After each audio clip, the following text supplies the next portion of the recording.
Hello everyone, আসসালামু আলাইকুম। কি অবস্থা? সবাই কেমন আছেন? আশা করছি সবাই সুস্থ আছেন, ভালো আছেন। যে যেখান থেকে আমার ভিডিওটি দেখছেন অবশ্যই একটা লাইক দিয়ে আমার ভিডিওটি দেখা শুরু করুন। তো এখন আমি দুপুরে রান্না-টান্না সব কিছু কমপ্লিট করে ফেলেছি। এখন শুধু খাবো। তো আজকে কি রান্না করলাম চলেন আপনাদের সাথে একটু শেয়ার করি।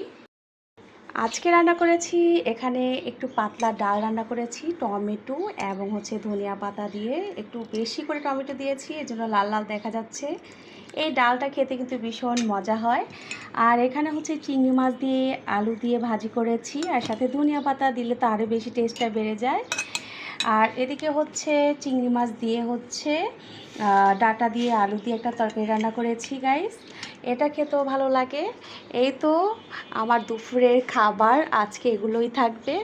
আর আমার মেয়ে এখন পর্যন্ত স্কুল থেকে আসেনি, তো ও আসলেই পরবর্তীকালে আমরা একসাথে খাওয়া দাওয়া করবো। আর এখানে রয়েছে সাদা ভাত।